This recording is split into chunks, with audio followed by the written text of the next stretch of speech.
जहां जेठानी चंद्रलेखा हुक्म चलाते हुए बोली, देवरानी जी, तुम पहली रसोई में मटर पनीर की सब्जी, छोले और मीठे में खीर बनाना और पूरी की जगह पर रोटी बनाना। वो क्या है ना, हम सब रोटी खाने के शौकीन हैं। ये सुनकर गरीब रजनी दुविधा में आ जाती है और जैसे तैसे पहली रसोई की रीत निभाकर सबको परोसती है।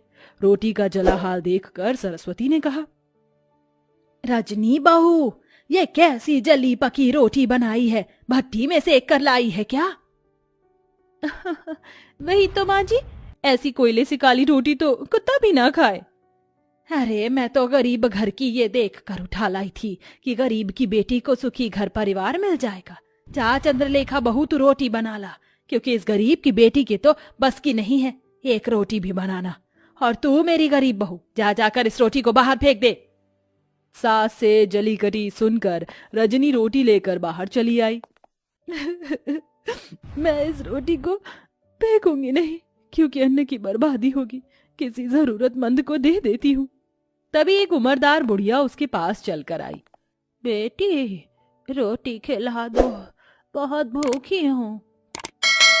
ये लो अम्मा, क्षमा करना, रोटी जरा जली हुई है और मेरे पास कोई सब्जी भी नहीं।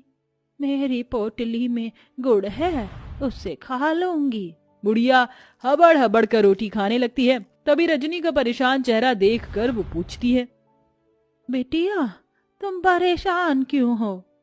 अम्मा, मेरी लाख कोशिश करने के बाद भी मुझसे गोल और अच्छी रोटी नहीं बनती। मेरी जेठानी अच्छा खाना बनाती है, इसलिए रसोई पर एक अकेली उनका अधिकार जमा है। मेरी सास ने मुझे बहुत ताने दिए। तत्पश्चात बुढ़िया पोटली में से एक तवा उसे देकर बोली, ये लो बेटी, ये जादुई तवा है। इससे अब तुम्हारी सारी परेशानी टल जाएगी। इस तवे पर बनने वाली रोटी जादुई रोटी होगी। धन्यवाद अम्मा।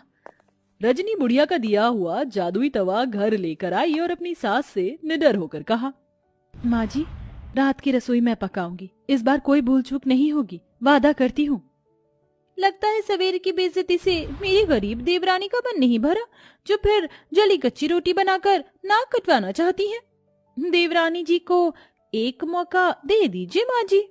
ठीक है, मगर इस बार की रोटी भी तूने जली बुरी बनाई तो मैं तुझे कतई माफ नहीं करूंगी, मेरी गरीब बहू। रजनी रसोई में लग जाती है। सब्जी तो बन गई, अब फटाफट से रोटी बनाती हूँ। रजनी जैसे